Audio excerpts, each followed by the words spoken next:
Olá, queridos alunos, estamos de volta, dando continuidade aos nossos estudos, tentando compreender a doutrina espírita. Hoje nós vamos falar da encarnação nos diferentes mundos, que é o tomo 1, módulo 7, roteiro 6. Kardec indagou aos espíritos se as nossas diversas existências corporais se verificam todas na Terra. Será que é lançado na Terra o princípio inteligente? Ele elabora o espírito e o espírito conclui até chegar ao reino angelical na Terra? Seria muita pretensão nossa, né? Muita soberba nossa acreditar que somente a Terra é local de desenvolvimento através da encarnação dos espíritos. Mas não dizem que a Terra está passando para um planeta de regeneração? Será que também a gente não vai levar junto? Vamos ver? Vamos. Os espíritos dizem que não, que vivemos em diferentes mundos. As que aqui passamos não são as primeiras nem as últimas, são, porém, das mais materiais e das mais distantes da perfeição. Ou seja, temos um longo caminho pela frente. E não é de agora que culturas antigas, principalmente aquelas culturas onde você passava por um processo iniciático, nos revelava essa possibilidade de outros mundos. É o caso dos mitras, é o caso dos egípcios, é o caso da Babilônia e tantos outros povos que já nos falavam de diferentes mundos onde as almas irão progredir, em diferentes reinos, que eles chamavam, para que a alma pudesse ser lapidada e passar por todo esse processo. Então, no que é o Espiritismo, também uma obra complementar que nós aconselhamos a leitura, na questão 105, os diferentes mundos que circulam no espaço terão habitantes como a Terra? E eles nos respondem: todos os espíritos o afirmam e a razão diz que assim deve ser. A Terra não ocupa no universo nenhuma posição especial, nem por sua colocação, nem pelo seu volume, e nada justificaria o privilégio exclusivo de ser habitada. Além disso, Deus não teria criado milhares de globos com o fim único de recrear-nos à vista, tanto mais que o maior número deles se acham fora de nosso alcance. Essa questão é uma questão comentada no Livro do Espírito, questão 55, saiu na publicação da Revista Espírita em março de 1858, falando justamente da pluralidade dos mundos, por nada mais nada menos que Flammarion, a nos anunciar a existência de diversos outros mundos que servem de abrigo para o progresso de almas através do processo reencarnatório. Aliás, citamos uma obra dele na aula passada, Pluralidade dos Mundos Habitados, né? Exatamente. E a obra dele é essa, a Pluralidade dos Mundos Habitados. E Flammarion discorre com muita propriedade e também nós recomendamos a leitura porque encontra-se em domínio público. Basta acessar a internet através desse título que nós estamos fornecendo. Vocês terão a integralidade da obra. É uma obra simplesmente fantástica, extremamente atual. E olha que foi feita em 1858. E a cada nova existência corporal, a alma passa de um mundo para outro ou pode ter muitas no mesmo globo? O que ele quer saber é que já vimos que não passamos todas na Terra, né? Mas será que eu habitei a Terra nessa, na próxima eu já vou para a seguinte, ou eu posso continuar habitando a Terra até um determinado momento da minha escala evolutiva? Vamos ver o que eles respondem. Pode viver muitas no mesmo globo se não se adiantou bastante para passar ao mundo superior.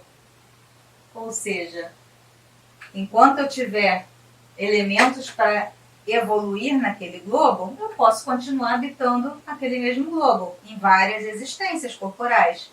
Agora, a partir do momento que eu já não puder mais me elevar naquele globo, aí sim eu vou habitar um novo, que vai me dar condições de me levar. Uma forma didática de se mostrar isso, vamos comparar a escola. No primeiro ano, você aprendeu o que era necessário no primeiro ano, aprendeu as contas elementares de adição, depois aprendeu a juntar letras, para você ser alfabetizado. Então, concluiu essa etapa básica do primeiro ano, não tem sentido você permanecer no mesmo ano. Você só vai ficar no primeiro ano se repetir o ano, se for reprovado nas provas finais. Ou seja, se não aprendeu a lição. Se mesmo na recuperação não conseguir média satisfatória para ser aprovado, vai ter que voltar ao primeiro ano, começar tudo de novo. não é diferente do mundo espiritual. Então, a Terra, enquanto houver razões para que ali eu esteja e ali adquirir, através da minha vivência, experiências, correções de equívocos, eu vou continuar na Terra. Assim como em outros planetas, da mesma forma se dará. Para chegar à perfeição e à suprema felicidade, destino final de todos os homens, todos nós fomos criados para isso, tem o espírito que passar pela fieira de todos os mundos existentes no universo. Olha que a criação ela é extensa. Será que eu tenho que passar por todos para alcançar a perfeição?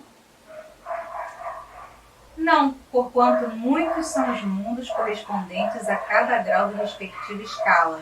E o espírito, saindo de um deles, nenhuma coisa nova aprenderia nos outros do mesmo grau. O exemplo que você acabou de citar, da nossa escola, né? Do primeiro ano, eu ia mudar de escola e continuar no primeiro ano. Na realidade, eu tenho que mudar de ano. Posso até mudar de escola, mas eu preciso ser aprovado nessa série para poder mudar de série. Então, a gente não vai passar no mesmo ano por todas as escolas existentes numa cidade. Não é assim que funciona. Você pode passar por várias, mas não precisa passar por todas, até porque muitas são na mesma escala evolutiva. Então, você vai avançar de acordo com a sua elevação. E aqui ele vai nos apresentar algo que eu venho preconizando há muito tempo, que não é meu, que é a doutrina que nos ensina, que todos nós fomos criados simples e ignorantes para nos tornarmos seres angelicais.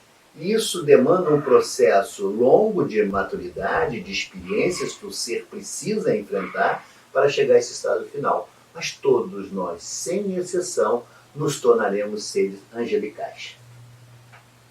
Então, quando em um mundo os espíritos vão realizar a soma de progresso que o estado desse mundo comporta, deixam-no para encarnar em outro mais adiantado, onde adquiram novos conhecimentos. E não precisa passar por todos os mundos, simplesmente um mundo onde ele possa avançar na sua escala. Podem os espíritos encarnar em um mundo relativamente inferior a outro onde já viveram? Sim, quando em missão, com o objetivo de auxiliar o progresso, caso em que aceitam alegres as tribulações de tal existência, por lhes proporcionar meio de se adiantarem. Então sim, ele pode habitar um mundo inferior ao grau que ele já alcançou, desde que na condição de uma missão humanitária, uma missão de ajuda, de auxílio ao progresso daquele globo. Até um jargão muito utilizado. Viver no mundo sem ser do mundo. Então o espírito pode sim viver no mundo até muito inferior a ele, mas sem se inferiorizar. Continuar com a sua grandeza, com a intenção, com o intuito de ajudar aquele grupo, aquele planeta a evoluir. Então, viver no mundo sem ser do mundo. E o exemplo mais notório que a gente tem dessa condição é o nosso Mestre Jesus, que não precisava, para a sua evolução, habitar o nosso planeta, porém, em nosso auxílio, por amor à humanidade, ele encarnou e passou por todas aquelas agruras para nos mostrar o caminho da felicidade, o caminho da evolução. Viveu no mundo sem ser do mundo. Nos ensinou a mais sublime lição, que foi a de se humanizar. Não foi se tornar Deus, como alguns acreditam. Foi se humanizar, mostrando e provando a todos nós que é possível viver no mundo, ainda que inferior, mais humanizado, mais amoroso, mais fraterno, mais caridoso, mais justo. É isso que o Mestre Jesus nos legou e provou que é possível. E como devem ser as condições de vida nos mundos superiores à Terra? As condições da Terra nós já conhecemos, né? Agora, como será que devem ser as condições de mundos superiores à Terra? As condições da vida moral e material são muitíssimo diversas da vida na Terra. As relações, sempre amistosas entre os povos, jamais são perturbadas pela ambição da parte de qualquer deles, de escravizar o seu vizinho, nem pela guerra que daí decorre. Não há senhores, nem escravos, nem privilegiados pelo nascimento. Só a superioridade moral e intelectual que estabelece diferença entre as condições e dá a supremacia. Um laço de amor e fraternidade prende uns aos outros todos os homens, ajudando os mais fortes aos mais fracos. Possuem bens em maior ou menor quantidade, conforme os têm adquirido, mais ou menos por meio da inteligência. Ninguém, todavia, sofre por lhe faltar o necessário. Ninguém se acha expiação, numa palavra, o mal nesses mundos não existe. Esse é o Evangelho segundo o Espiritismo, nos trazendo esse esclarecimento. Então, em O Céu e o Inferno, nós também vamos encontrar apoio para isso que estamos falando. Então, ele nos diz o seguinte, no item 11, a reencarnação pode dar-se na Terra ou em outros mundos. Há entre os mundos alguns mais adiantados, onde a existência se exerce em condições menos penosas que na Terra, física e moralmente, mas onde também só são admitidos espíritos chegados a um grau de perfeição relativo ao estado deste mundo. A vida nos mundos superiores já é uma recompensa, visto nos acharmos isentos aí dos males e vicissitudes terrenos. Os corpos menos materiais, quase fluídicos, não sujeitos aí às moléstias, enfermidades, tampouco têm as mesmas necessidades. Excluindo os espíritos maus, gozam os homens de plena paz, sem outra preocupação além do adiantamento pelo trabalho intelectual. Então nós vamos encontrar no céu e inferno essa afirmativa. E nós vamos observar que nesses mundos há uma palavrinha que inexiste ali. E que graça ainda no plano material nosso, na Terra, por uma necessidade, que palavrinha é essa? Egoísmo. Então, nesses mundos não tem a palavra egoísmo, não há necessidade de egoísmo, mas também não podemos esquecer que o egoísmo é uma ferramenta importantíssima. Se nós chegamos no estágio que chegamos, a humanidade evoluiu, saiu das cavernas para chegar aos dias de hoje, graças ao egoísmo. Sim, porque se ele não tivesse o egoísmo, ele sucumbiria, ele não teria êxito na sua missão, ele simplesmente seria devorado. Então, pelo egoísmo é que nos levou a chegar, a transitar até os dias de hoje.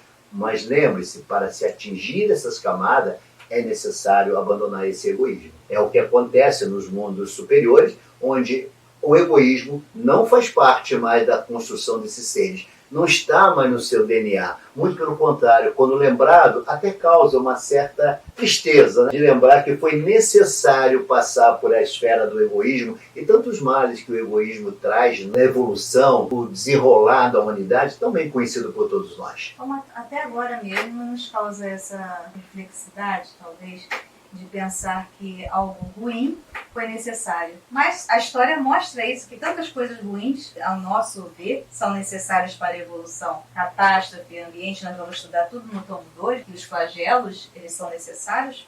A gente olha hoje com tristeza, porque a gente vê o lado ruim. Porém, na amplitude da escala evolutiva, na amplitude da criação, a gente vai abrir os nossos horizontes e ver que não é tão ruim assim. E aí eu vou trazer um apoio para o que ela está dizendo na Gênesis, falando exatamente sobre isso.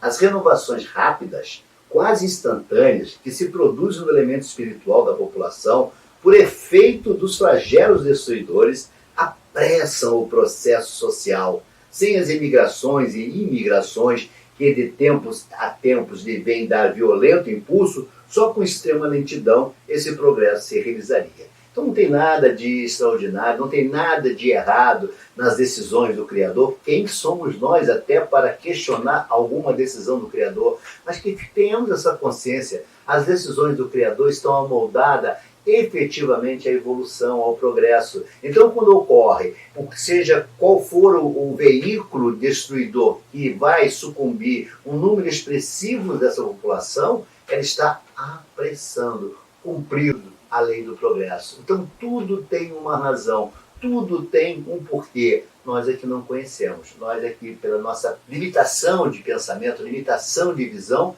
achamos que há uma injustiça. Não há injustiça. Muito pelo contrário, há pura justiça divina. E qual deve ser a aparência física dos espíritos que habitam mundos superiores? Será que eles são verdinhos? Será que eles são cabeça pontuda? Como será que eles são? Eduardo Girê, e eu recomendo também essa obra, uma obra muito interessante, que são Os Grandes Iniciados, ele vai nos dar uma pincelada a respeito disso. Ele fala o seguinte: mas quantas viagens, quantas encarnações, quanto ciclo planetário ainda há a atravessar para que a alma humana, assim formada, se torne o homem que conhecemos? Segundo as tradições esotéricas da Índia e do Egito, os indivíduos que compõem a humanidade atual teriam começado sua existência humana em outros planetas, onde a matéria é muito menos densa do que o nosso. O corpo do homem era, então, quase vaporoso, suas encarnações rápidas e fáceis, suas faculdades de percepção espiritual direta teriam sido muito poderosas e sutis naquela primeira fase humana. Então, Eduardo Schirrer vai nos mostrar que a aparência desses espíritos no mundo superiores são muito assemelhadas com as nossas. Mas, de um modo geral, quando ele se atinge um nível de superioridade, o espírito já não precisa mais desse corpo físico. Ele passa a ser o quê? Essência, consciência, onde a forma não importa, onde todo esse alinhamento que nós temos, que chamamos de beleza, não é levado em consideração, porque a beleza ali está na energia que ali é emitida, através de um processo de consciência. Não como por toda parte, a forma corpórea aí é sempre humana, mas embelezada, aperfeiçoada e, sobretudo, purificada.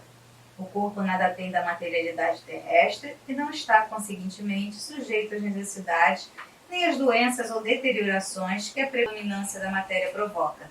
Mais apurados, os sentidos são aptos a percepções a que neste mundo a grosseria da matéria obsta. Falamos muito sobre isso, a questão da matéria, como ela tolhe os nossos sentidos. Não é verdade? Então, na obra que é o Espiritismo, nós vamos encontrar na questão 106 a pergunta e a resposta dessa questão. Se os mundos são povoados, serão seus habitantes em tudo semelhantes aos da Terra? Em uma palavra, poderiam eles viver entre nós e nós entre eles? E eles respondem, a forma geral poderia ser mais ou menos as mesmas, mas o organismo deve ser adaptado ao meio em que ele tem de viver, como os peixes são feitos para viver na água e as aves no ar. Se o meio for diverso, como tudo leva a crê-lo, e como parece demonstrá-lo, as observações astronômicas e organizações devem ser diferentes. Não é, pois, provável que em seu estado normal eles possam mudar de mundo com os mesmos corpos. Isto é confirmado por todos os espíritos. Ou seja, a gente até usa isso de uma forma acadêmica, né? Que é uma roupa de astronauta. Você precisa estar adequado àquele planeta. Então você vai se revestir o seu corpo físico para as propriedades necessárias habitar naquele planeta. Então determinadas formações, determinados gases, determinadas toxicidades, que para nós seriam toxicidades, lá é ar puro. Mas aqueles corpos estão perfeitamente adaptados para ali habitar naquele planeta. O espírito precisa daquele ar? Não. Precisa daquela atmosfera? Não. Mas o corpo que ele vai habitar, que ele vai reencarnar, necessita. Então esses corpos são adaptados de acordo com o planeta que o espírito for alocado para a sua reencarnação. Então, o Evangelho segundo o Espiritismo diz que a leveza específica do corpo permite locomoção rápida e fácil, desliza, a bem dizer, pela superfície ou plano na atmosfera sem qualquer esforço além da vontade. A inteligência e a vida cintilam com fulgor que os pintores han figurado no nimbo ou auréolas dos santos. E haverá mundos onde o espírito, deixando de revestir corpos materiais, só tenha por envoltório o perispírito? Será que vamos chegar a essa condição de não vamos ter mais corpos físicos? Eu até adiantei, né? Eu acho que seria um spoiler, mas... e mesmo esse envoltório se torna tão etéreo que para vós é como se não existisse. Esse é o estado dos espíritos puros. Então não existe corpo físico.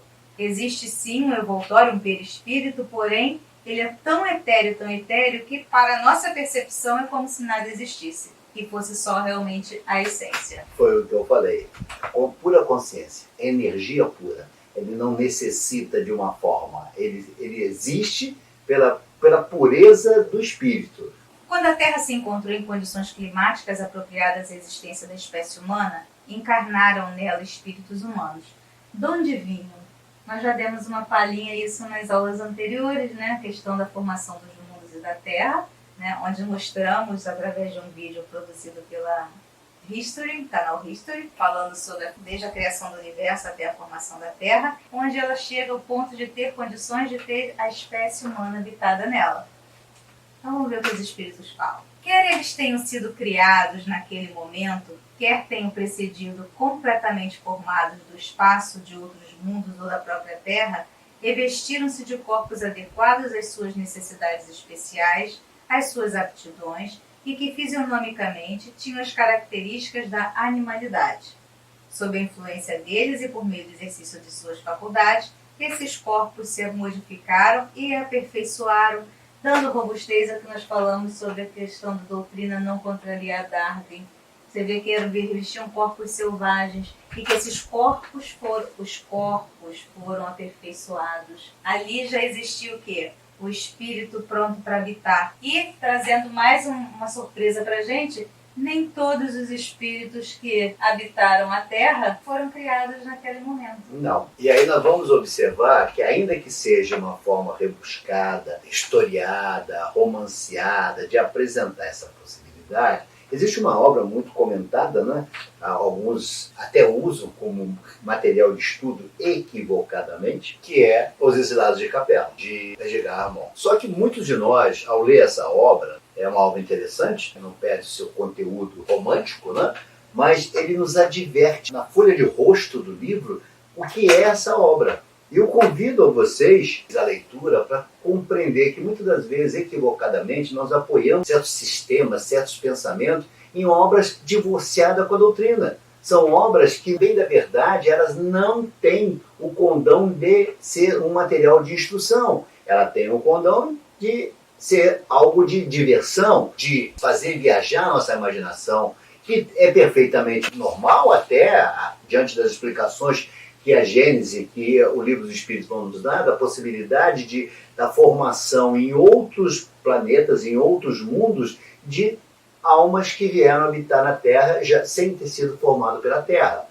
Almas que se rebelaram àquele sistema, almas que não evoluíram. Um exemplo que nós damos, a Terra está a caminho de se tornar um planeta de regeneração. O que vai acontecer com aquelas almas embrutecidas que teimam em não querer se amalgamar às leis do Criador?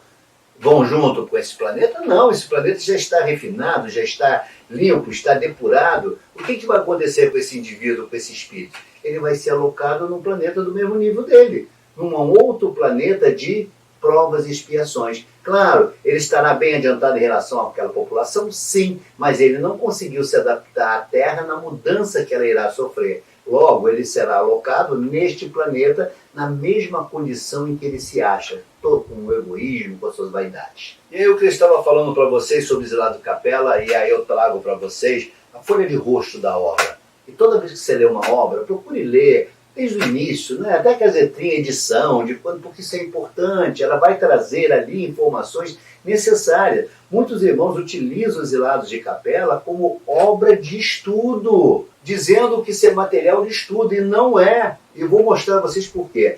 Ele diz o seguinte: advertência. Esta não é uma obra de erudição ou de ciência, que se apoie em documentos ou testemunhos oficialmente aceitos e de fácil consulta. É um simples ensaio da reconstituição histórica e espiritual do mundo realizado com o auxílio da inspiração.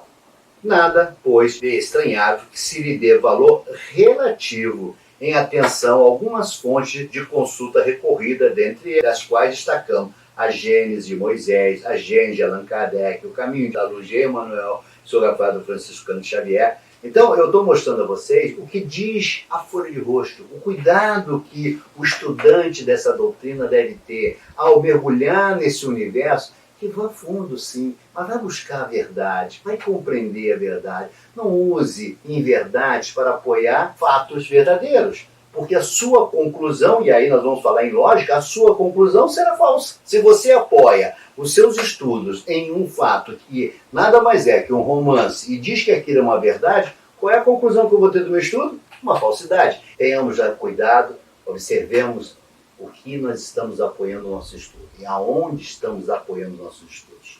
E que não quer dizer que eles não tenham, como ele mesmo relata, se apoiado numa obra que é de estudo, que é, no caso, a Gênese.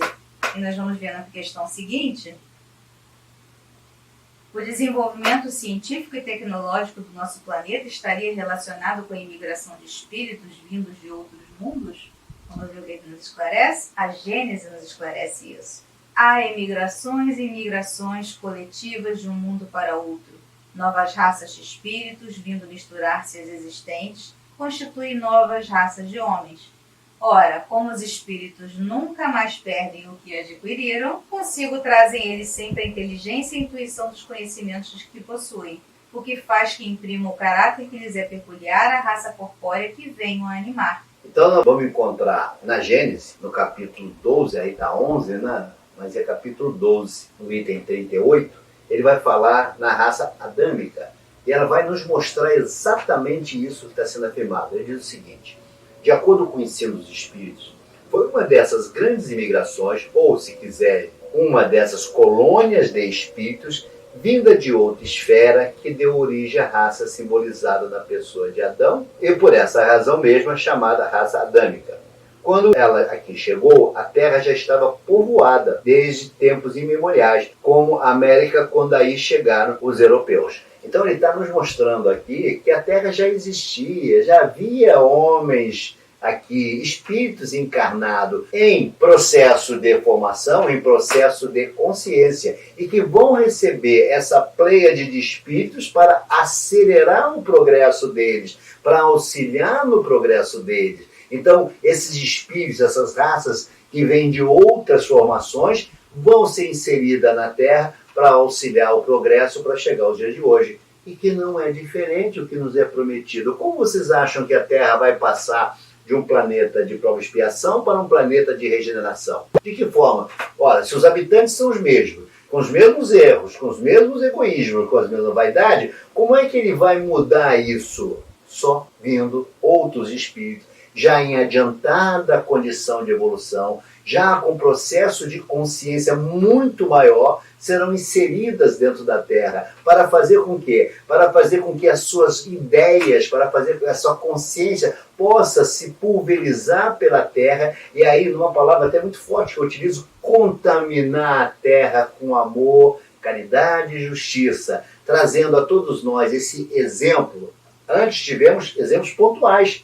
É um Gandhi, é uma Madre Teresa de Calcutá, é o Mestre Jesus, pontuais. O prometido para que a Terra possa sair da condição de prova e expiação é que uma grande leva de espíritos evoluídos chegarão para habitar. Aliás, já nos advertiram, estão muito já entre nós. Muitas de nossas crianças já não são as nossas criancinhas com os mesmos defeitos dos nossos povos anteriores. Já são crianças mais sensíveis, mais voltadas para essa prática do amor, da caridade e da justiça. E que farão a transformação da Terra, sim. Vão nos reeducar, redirecionar. Naturalmente, aqueles que têm a boa vontade de aprender irão ter uma nova consciência. Aqueles que, infelizmente, não estiverem dispostos ao aprendizado, serão, infelizmente, alocados em outro planeta de prova e expiação. Então, falamos hoje sobre as diferentes habitações, os mundos habitados, as formas e como deve ser essa nova moradia. Esperamos que possamos tê-los como inspiração para que imprimamos em nós as modificações necessárias para que a gente possa evoluir e alcançar esses mundos mais evoluídos, mais melhorados, mais embelezados. Mais ditosos. E mais ditosos. Até o próximo encontro. Graças a Deus.